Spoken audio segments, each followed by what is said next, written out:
Jordan Henderson says goodbye to his Liverpool teammates and expects to complete his move to the Saudi Pro League this week. But Liverpool's efforts to sign a third midfielder this summer are rebuffed as Southampton reject their bid for Romeo Lavia. Evening, welcome to the Transfer Show. So much to discuss tonight. Joining Dharmesh and Tim Thornton, Clinton Morrison back from the beach. We'll also hear from Pep Guardiola, Ange Postecoglou and Erik ten Hag. The ideal situation was already here, but you're not always getting ideal situations as manager. I understand Bayern always wants to take the best players in the world, so Harry Kane is one of them. I wish it could be like my wife and we was coming on every game, mate. But I can't put one in and get it the next day, unfortunately. It's just all over the football world. So.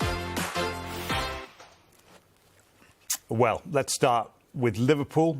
How is your suntan, by the way? Have a good summer, nice and relaxed, all ready to go? Good tan lines, to be fair, yeah. So, yeah, suntan's really good and I'm ready to go. We need to warm you up for the new season, do we? Yeah, definitely. We'll find out how warmed up you are. Let's let Tim start and talk about Jordan Henderson's move to the Saudi Pro League. Looks like it's going to be completed pretty soon.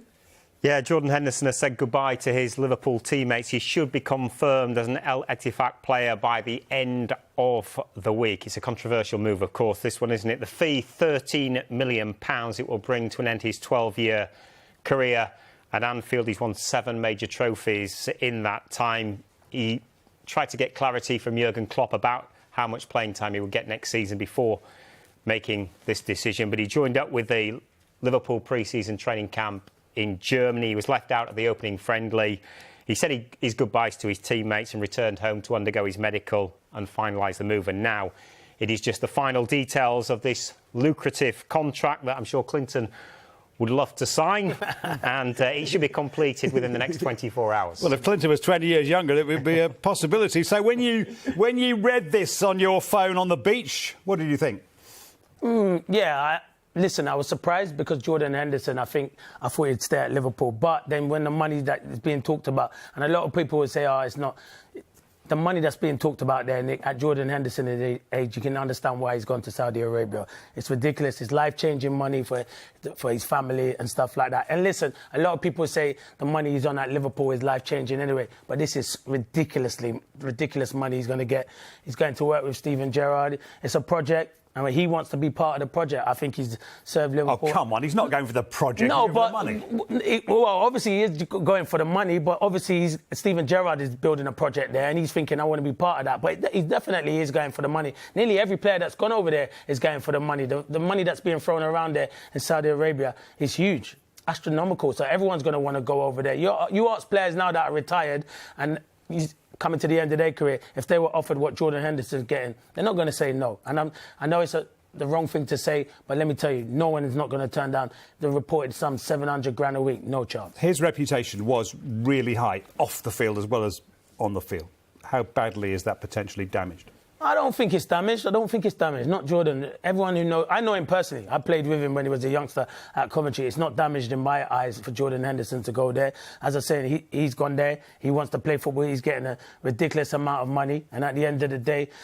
That's what you're saying. It was a different. He's gone for money. It could be a different reason, but the money he is getting is ridiculous. Well, whether it's money or not, he's going to a country. I understand whose values clash with what he appeared to be standing for. No, so I understand that, and I totally get where you're coming from. And that's why I'm saying, is his reputation going to be damaged? Yeah, maybe it will be slightly damaged for sure. Of course, it's going to be slightly damaged because he stood up for everything that he believed in, and he voiced his opinion. But as I said, this opportunity to come and earn that kind of money is really hard to turn down. But I understand where you're coming from. His reputation will be damaged a little bit, but not, I think, from people that know him, but from the wider audience. Listen, I'm not coming for anyone. I'm just asking questions. Yeah. That's what I'm here to do. What about Romeo Lavia, then, part of the Liverpool midfield rebuilding? We hear that he is starting for Southampton against Bournemouth tonight in a friendly. Yeah, Southampton kick off in about 40 minutes from now at St Mary's against Bournemouth, and Romeo Lavia does start that game. It's just another sign that Southampton will get top dollar for their prized assets. The bid that's been turned down but from Liverpool for Romeo Lavia, we believe is worth £40 million. We think Southampton are holding out for £50 million. Now, a lot of people might have thought that once they got relegated from the Premier League, would they still be able to command the kinds of fees for their players? Evidently, yes, because they're standing firm on £50 million, and it shows that there's a big gap between what Liverpool want to pay at this juncture compared to what Southampton want, simply because he's starting this game tonight. You know, people always say pre-season games, is there a risk of injury if there's a move to be done? Southampton are saying he's our player, so he is going to play in this game. One source has told us that Chelsea are also keeping an eye on Lavia's situation, and there are a number of other clubs who will be interested as well. Really highly rated, 19 years old, but Southampton are holding firm, and why not? He's still got 4 years left of his contract. Runs out in 2027. They can charge whatever they want, really.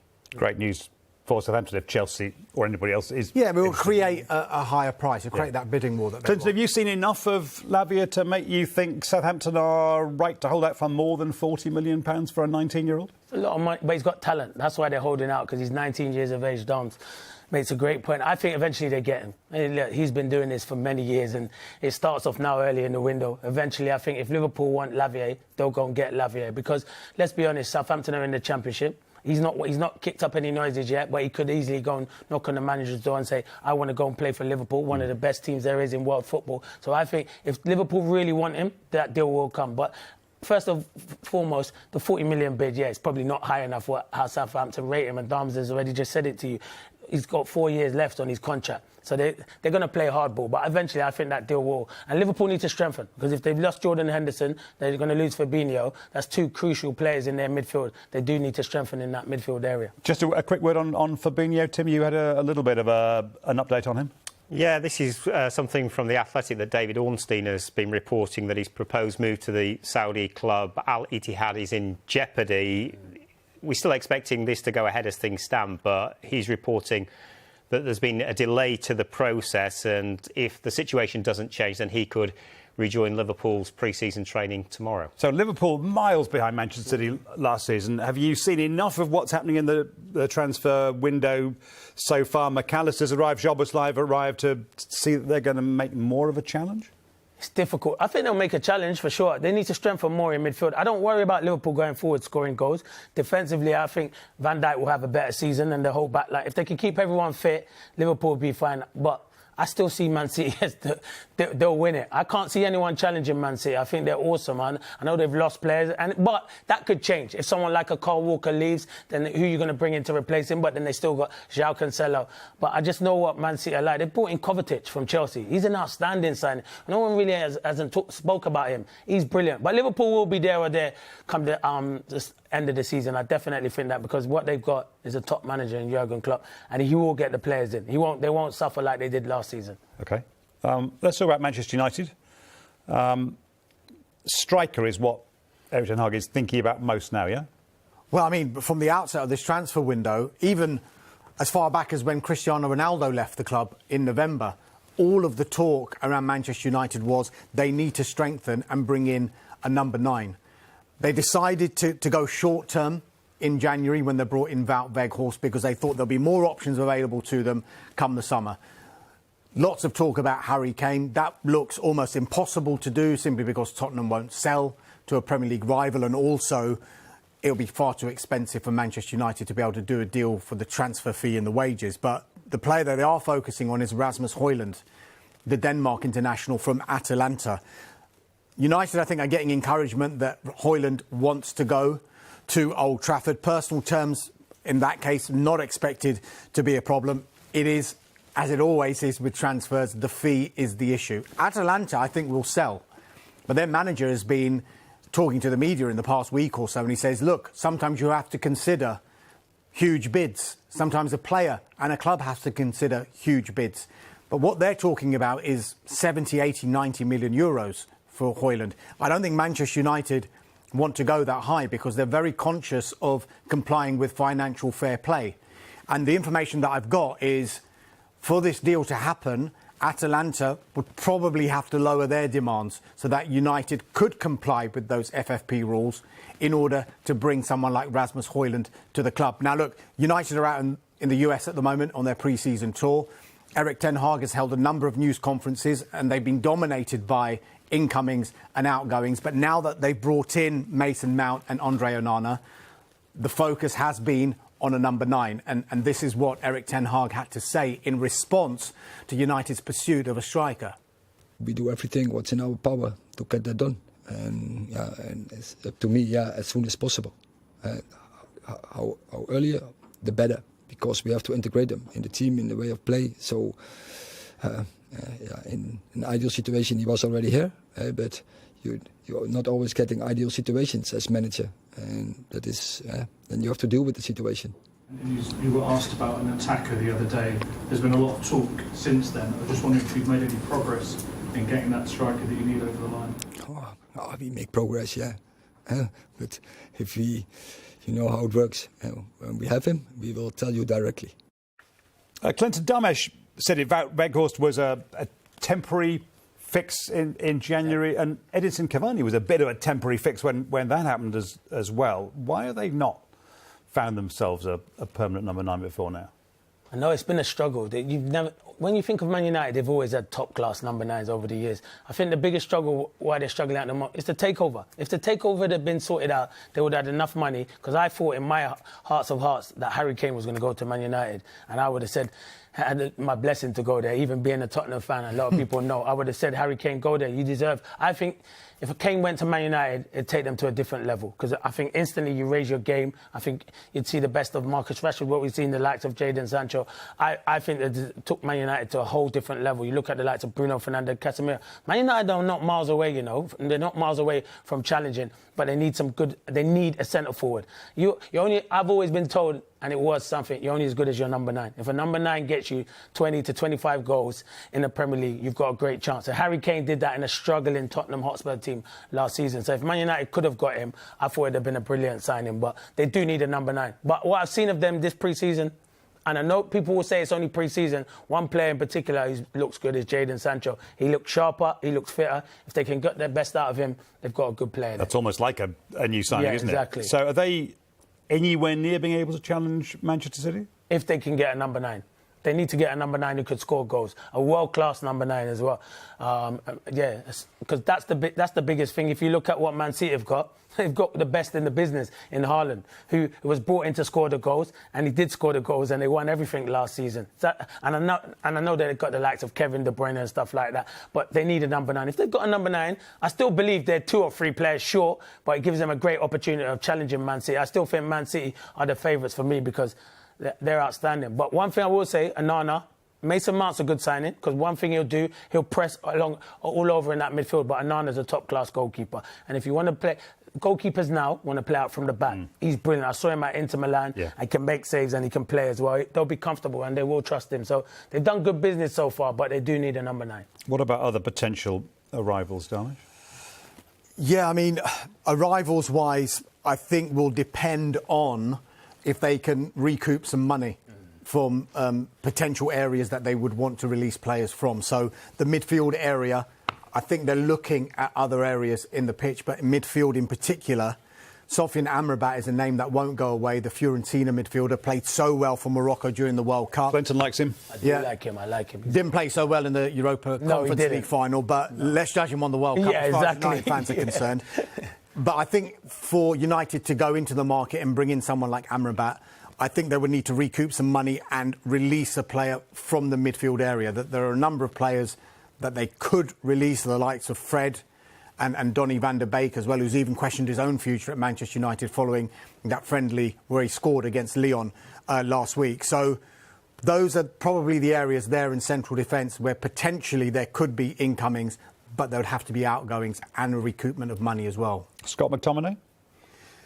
Potentially. Look, West Ham United, we're told, have held initial talks with Manchester United over the signings of both Harry Maguire and Scott McTominay. Now, the early suggestions we are getting is that there is a gap in the valuation for both of those players from what West Ham would be prepared to pay and what Manchester United would want. Having said that, we are told from Manchester United's perspective that both Maguire and McTominay are top players and are key members of their squad moving forward. Now, while United wouldn't be actively encouraging offers, it would take a very, very big offer for both Maguire and McTominay for them to even consider a sale. Not necessarily to do the deal, but to even consider it. So as it stands, manager Erik ten Hag is planning for the new season with Scott McTominay and with Harry Maguire in that squad. Tim, you were on England duty for Sky, the most recent internationals. Gareth Southgate would be delighted if Maguire can be somewhere, and I'm assuming it's not United, where he's going to play some realistic Premier League minutes to make him an international contender. Because Southgate has said this is going to be a problem.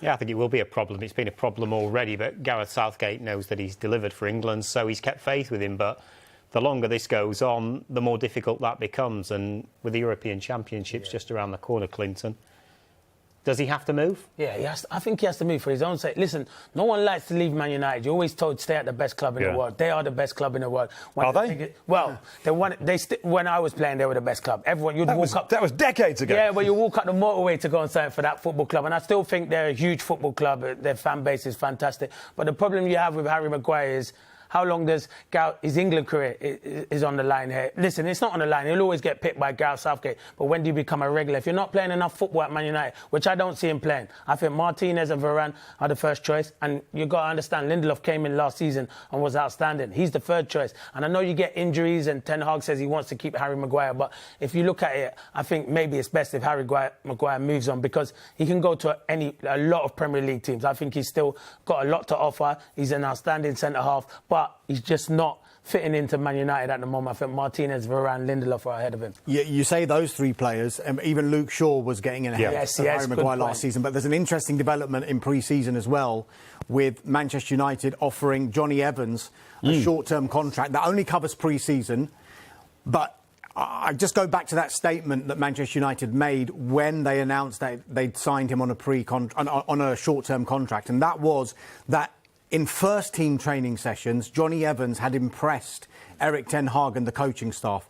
I just think you cannot rule out Johnny Evans being handed a longer-term deal to keep him in the first-team squad for next season. And if you look at it, if they do a deal for Harry Maguire, and Harry Maguire was to leave, we know about Manchester United's budgetary constraints during this transfer window in particular. Johnny Evans knows the club like the back of his hand. He's played for them for many years. He grew up, he loves the club. He's got Premier League experience, he's got Premier League pedigree, and he's free. So it seems like a no-brainer for Manchester United to turn that short-term contract into a longer-term one if there is a departure in that position. And he's old enough, he probably played against you, did he? Yeah, good, but he's a good player, Johnny Evans. He just had a lot of injuries at Leicester, but he's a good player. To go in there and be the fourth choice, I think Barnes makes a great point. It makes sense. And if Harry Maguire was to move in, they could give Johnny Evans a longer deal. So, yeah, it's not every day I agree with Darman. Let's take a short break before that harmony breaks up. I just want to show you some pictures. And Darmish, you were talking about this. Here is the 19-year-old that Liverpool want, Romeo Lavia, warming up to play in that friendly tonight for Southampton against Bournemouth. Keep in touch with how that goes. And also ahead on the Transfer Show, we're going to talk Harry Kane, and we'll get Clinton's take on a fellow top world striker, Kylian Mbappe. Stay with us.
Clinton Morrison, Darmasheth, Tim Thornton with us on the Transfer Show tonight. We talked a few minutes ago about Jordan Henderson's move to Ettifaq, Steven Gerrard's club in the Saudi Pro League. Kylian Mbappe also has a decision to make over a move to Saudi. What do you think, Clinton? Would he fancy a year playing in Saudi football and try and keep Real Madrid on the back burner for 12 months' time? That's where he wants to go. And that's the big decision. But some of the sums and the monies that's been thrown around for Mbappe's deal, wow, it's outrageous, to be fair. I don't think I've ever seen that kind of money in football, and the wages that have been circulated about Kylian Mbappe. But it's up to him. Do I believe that Kylian Mbappe at his age needs to go and play in the Saudi League? No, but he probably doesn't need to. I think he wants to go to Real Madrid.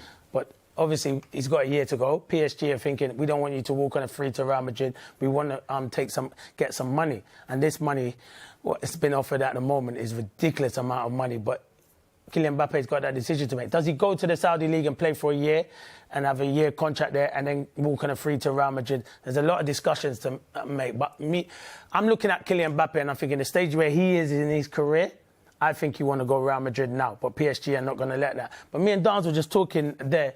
Why don't Real Madrid go in with a bid now for 70 million? Why don't you go? Because I think he's worth about 170, 180 million, might be going on to 200 million. Why don't Real Madrid go in now with a bid for 70, 80 million and test PSG's results and see if they can, move the deal on? But we're going to have to wait and see on this Kylian Mbappe one, though. It's going to be a big deal if it does happen. I think that the preferred option now for PSG would be the Saudi deal.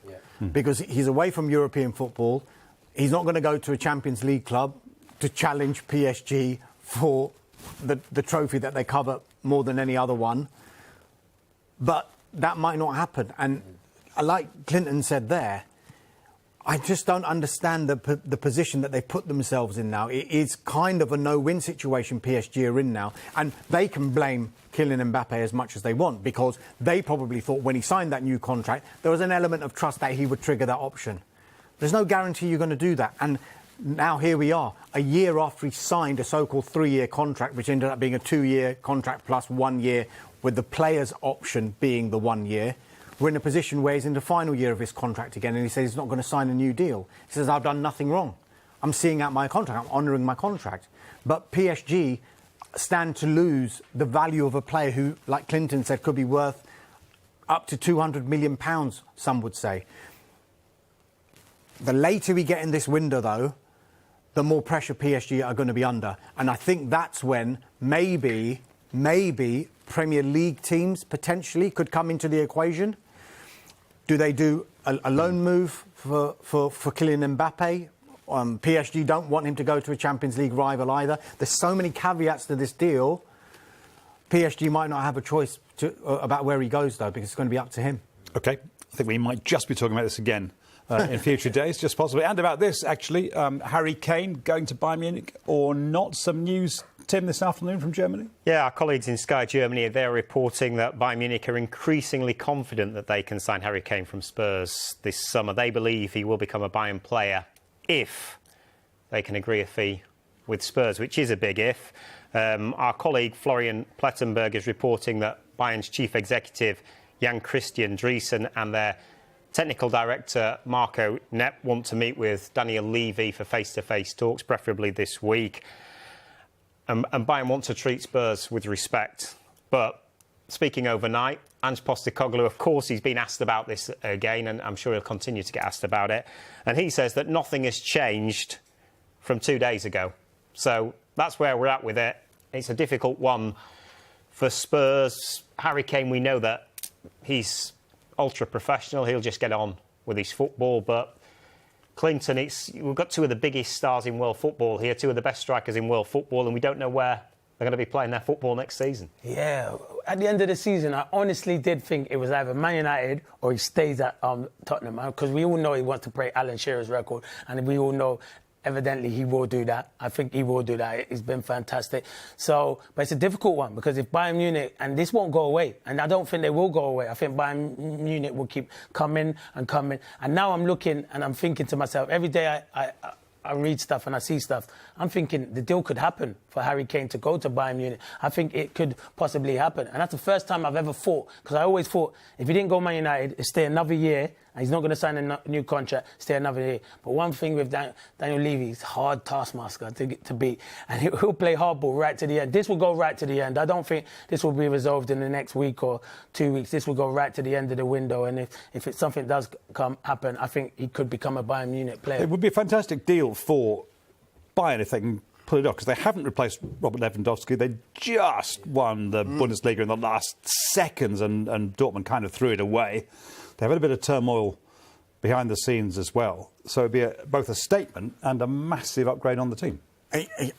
On both counts, 100%. I think, as far as Tottenham are concerned, the worst case scenario is Harry Kane leaving Tottenham. They don't want to see that happen. They want him to sign a new contract. But I guess the best option in this worst case scenario is for him to go to Bayern Munich, because they don't want to deal with a Premier League club. They don't want to see him go to another team in the Premier League. Hence why they're keeping this dialogue open with Bayern Munich. Because if Harry Kane does not sign a new contract in this transfer window, then you're looking at last throw of the dice time, because he's into the final year of his contract. He's 6 months away from being able to talk to a team outside England and signing a pre-contract agreement, and a further 6 months away from being able to go anywhere he wants, including the Premier League, which is the worst case scenario for Tottenham Hotspur, for no money at all. We're talking about Kylian Mbappe, how much money potentially PSG could lose. It's the same situation with Harry Kane and Tottenham. Potentially £100 million they won't see. Hence why, if they are going to sell him, if he's not going to sign a new contract in this transfer window, Bayern Munich would likely be the preferred destination. If you look at it from Bayern Munich's perspective now, if that is going to be the case, that Tottenham say he's got to be sold if he doesn't sign a new contract, and they want £100 million, it's not in Bayern Munich's interest to pay £100 million, because they can say, well, we'll just pay a little bit lower than that, something that we feel is the right value, because you need the money now. So that's the situation Tottenham find themselves in. I think 2 years ago, this situation was a lot different. It was a little bit of bitterness between both parties. He wanted to go to Manchester City. It didn't materialise. Tottenham dug their heels in because they knew he had 3 years left on his contract. This is now final year of his contract. And as much as Tottenham can make the decision now and dig their heels in now, they know it's against the backdrop of Harry Kane entering that final year. If he went to United, and I understand why he might well not, would that be the difference between United potentially being title winners and not? Challenging. They'll definitely be challenging, because I still always think it's Man City. Man City are a phenomenal team. But he takes them to a different level. Harry Kane's, if not, one of the best. There is one of the best. I always say you can always have this debate with Kane and who's the best number 9. But Harry Kane does different things. He can drop. He can create stuff. I said he gets the best of around his teammates. He can assist. You see the partnership with him and Son. He takes a team. Any team he goes to, if he goes to Bayern Munich, he takes them to a different level. Goes to Man United, he took to a different level. If Man City didn't sign Haaland and Kane went there, Kane would have took them to a different level, because he scores goals. It was a struggling season last season for Tottenham. And we spoke about Haaland, and we were right to speak about Haaland because his numbers were brilliant. But everyone forgot the numbers that Harry Kane was getting at, and a struggling team who weren't creating chances. So if he goes to another team that are creating chances, someone like a Bayern Munich, he'll score bundles of goals. I think everyone here made a good point. I think Tottenham would rather him go to Bayern Munich. Where does it leave Tottenham if he goes? Struggling massively. Will they finish top 6 if he leaves? I can't see them, because then he would have to bring in a number 9 who can score goals. And where are you going to get his goals and his assists from? They've just bought James Maddison through the door to make things happen, but you still need a goal scorer to put the ball in the back of the net. I don't see it. I can't see Richarlison scoring the goals that Harry Kane is scoring. So it's going to be a struggle for Tottenham. That's why I think it'll go right down to the wire. So are you impressed with Tottenham's summer business so far? You're not radiating confidence to me. Nah, listen, it's going to take time. I think Maddison's a good signing. Yep. I like James Maddison. I think it was a top signing, him coming through the door. But I won't be happy until the window's shut and Harry Kane's still at Tottenham. Then I think it's a good winner. But they still need to strengthen. Listen, all the other teams around them, you look at the likes of Arsenal, even Brighton, they've brought in very good players. Newcastle brought in good players. Everyone's strengthening. So Tottenham need to, keep up with everyone, because they were miles off it last season. They were nowhere near it. And that is why Harry Kane has these decisions to make, whether he stays or he goes, because he wants to win stuff at the end of the day. He does want to win stuff. Clinton, Tim, Damish, great stuff. 20 more minutes to go on the transfer show. And next, we've got news from Manchester City and Chelsea. Are they going to have to move on from Moises Caicedo?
Clinton Morrison, Tim Thornton and Dharmesh with us on the Transfer Show. Tonight we're going to talk about Kyle Walker.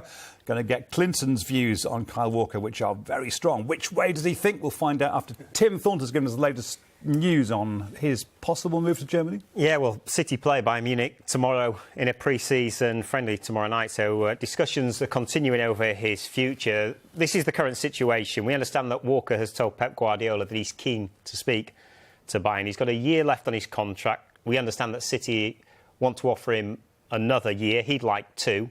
Bayern are prepared to offer him 2 years plus a year option. So effectively 3 years. So he gets another year if he goes to Bayern. He's 33 now, so that will take him to 36. But Pep Guardiola has been speaking about this today in the media in Tokyo this lunchtime, and he says that he will fight to keep him. What I can say is an incredibly important player for us. Having specific qualities that is so difficult to find in the worldwide. We should be in his quality, specific qualities, always irreplaceable. So we will fight for him. Like I'm pretty sure Bayer would do it, but I don't know where he's going to finish. So, Didn't learn an awful lot from Pep, but then we didn't really expect to. But it's good to hear from him. Clinton, Kyle Walker, 33. I know we just had a little discussion in the break. I don't care how old Kyle Walker is. Kyle Walker is one of the best right-backs in the world. He's played against the best wingers, and he's always had great battles with the best wingers, and he's always come out on top. I remember the battle we had with Vinicius Jr., the Real Madrid. He's one of the best wide men in world football for me, and Kyle Walker was superb. The battles he's had with Kylian Mbappe.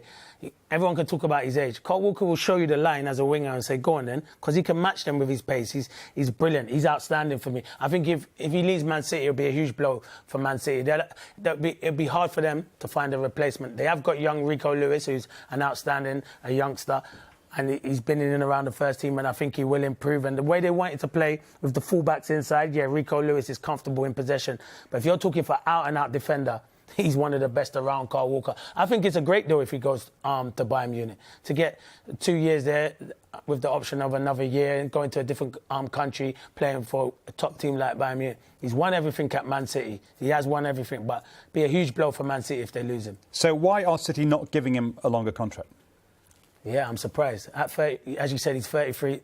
But a lot of teams in the English Premier League, I think when you get over 30, they always want to give you a year and a year options. It surprises me because when you're the best in that position in the world, probably one of the best in the world in that position, sure, you just give him the 2 years that he wants. But as I said, is Pep thinking he's got João Cancelo coming back in? And that's not me. João Cancelo's a good fullback, but I think I'd rather... João Cancelo going forward is very good, but I'd rather have Kyle Walker as a defender. Coming back in from Bayern Munich. I wonder how much Kyle Walker would have been affected as well. We're talking about just the length of contract, like, why don't they offer him a longer contract? I wonder how much he would have been affected by the fact that the biggest match of their season, last season, possibly the biggest match in their history, Manchester City, in the Champions League final, he's been pretty regular for Manchester City throughout the season, and he gets left out of the final for the Champions League.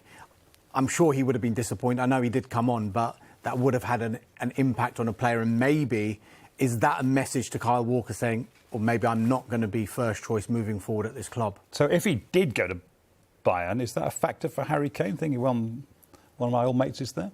Yeah, I don't think Harry Kane thinks like that. I think Harry Kane thinks this all about himself, which footballers do think. But it's a big deal to go for. No, it is a big deal. Listen, if go and learn a new language and all the rest of it. Let me tell you, yeah, it is big, and you have to up your family. And if you've got young kids, they have to move to a different part of the country. But it's something he would sit down and talk about with his family. If Kyle Walker does go to Bayern Munich, he'll be a success. I have no doubt about that because he's a top player. It's the same when we talk about Harry Kane earlier. If Harry Kane goes to Bayern Munich, he'll be a success. But I'm really impressed with Kyle Walker. And you know what? Because it's been the summer, I forgot about Kyle Walker not playing in the Champions League final. And the run that he had up until the Champions League final, he had been first class. I know he had a slight injury, but he would have been disappointed not playing because he thought the form I'm in at the moment have been outstanding. The way I dealt with Vinicius Jr. in the semi-final against Real Madrid was outstanding. So he would have been disappointed to not start him. But listen, if he can go to Bayern Munich and the deal happens, it's a brilliant bit of business for Bayern Munich. Me personally, I like to see the best players stay in the Premier League. So I want Kyle Walker to stay in the Premier League because I like watching him week in, week out. But he has to make that decision with him and his family. There are still some Manchester City fans, older ones usually, who can't get over being pessimistic and worrying about where it's all going to go wrong. Gundogan has gone, yes, OK. Kovacic is coming in, but doesn't get anything like the goals that Gundogan's been getting.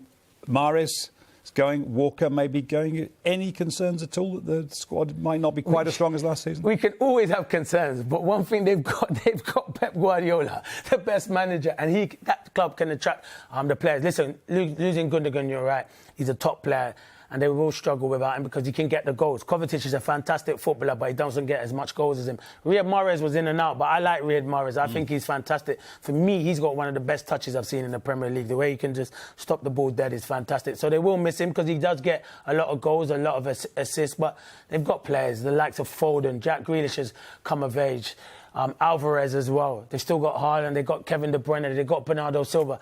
See, Nick, when I start listening to names like you don't worry for Man City. It's still got top players there, so I wouldn't be worried about... It's everybody else clutching at straws, isn't it? It's like, is there a chink in the armour there? No, there probably isn't. What about Moises Caicedo? Darmish, we talked a lot about him this summer. It's got a little bit quiet, Brighton holding firm. Yeah, not just this summer, in January as well, but it just appears... with regard to Chelsea's pursuit of Moises Caicedo, a little bit of a stalemate. We know that Chelsea have had a £70 million bid rejected, which they were comfortable with, which they thought was good value for Moises Caicedo, for a player that Brighton, remember, bought for around £4 million not too long ago. But I just think maybe the dynamic of the window might have changed slightly with the Declan Rice deal. Yeah. Now, when Declan Rice goes from West Ham United to Arsenal for £100 million, rising to £105 million, Brighton might be thinking, well, if Declan Rice is worth that, we believe Moises Caicedo is worth that. So we believe that £100 million would be the asking price for Moises Caicedo. I'm told if this deal is to happen, and it's a big if because it's quite cool at the moment, it's not going to be a quick one. It will not happen quickly. There's going to have to be a lot of negotiation, simply because if you're looking at a club that's wanting £100 million, the buying club isn't bidding 80 to 85 at this stage. They're way down at the minute. They're £30 million short of what Brighton want. How long is it going to take to fill that gap, and what kind of a deal would they have to do?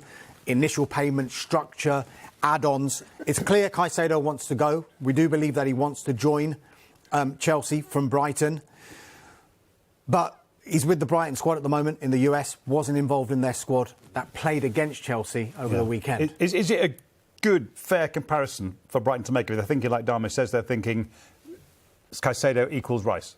I can understand why they're thinking it. Listen, I think Declan Rice is outstanding. I think Declan Rice is the real deal. He impressed me. He took his game to a whole different level last season, and that's why West Ham played hardball, because they know they had Arsenal where they wanted them, and that's why they went over nearly 100 million. Caicedo's a top player. He's still at a good age. Chelsea need to make this happen, Darmzo and Tim. I think they need to make this happen. They are weak in midfield at the moment. They've got good, talented youngsters, but not youngsters that we've really heard about. And they could even be losing Conor Gallagher and experience, and he's still at a young age. Chelsea need to make sure they get this one over the line, Caicedo, because they've lost a lot of top players that have played in midfield for them last season and a couple of seasons. They've lost them, but I think he's a top player. But at the end of the day, Brighton could look down and say this to him: well, look how Chelsea done last season, and look how we done. We're in Europe next season. Chelsea have nothing to play for. But Chelsea's still a huge football club, so I can understand why players will want to go to Chelsea, and they've got a top manager in Pochettino who will get them going this season. But I do think they need to sign Caicedo. I think it'll be a good signing. Guys, we are approaching the closing straight on the transfer show, and the crowd still want to hear about how West Ham might plug the gap left by Declan Rice that we were talking about. And we'll get Clinton's view on Wilfried Zaha's move to Galatasaray. Not happy.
6 minutes to go on the transfer show. Lots to pack in. We want to talk about that Declan Rice-shaped hole that is now in the West Ham midfield. Dharmesh, what are they going to do about it? Yeah, we talked about Scott McTominay, the interest in Scott McTominay before. There's also interest in Dennis Zakaria, Edson Alvarez, among other players. But the two that they look like they're pushing for are Conor Gallagher and James Ward-Prowse. We know that they've had a bid rejected by Chelsea worth around £40 million for Conor Gallagher. Talks are ongoing, though, between the clubs over a potential signing. West Ham, we think, are getting encouragement that man in your picture there, Conor Gallagher, would be open to the move. He's only got 2 years left on his Chelsea contract.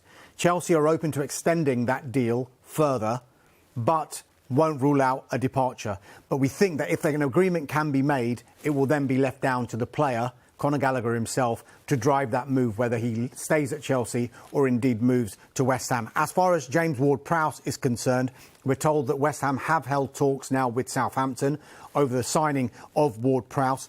One source has told us that an agreement might not be too far away. Personal terms not expected to be a problem. We mentioned Southampton in action tonight against Bournemouth, and we know that Romeo Lavia is in the starting 11, not in the squad at all, James Ward-Prowse today, but we're told it's a precaution because he injured his knee in a pre-season game against Reading, and he's expected back on Saturday against AZ Alkmaar. You've got a little smirk on your face. Well, just because I know that Clinton's going to hate this question, but I'm going to ask it anyway. He might genuinely have a bad knee.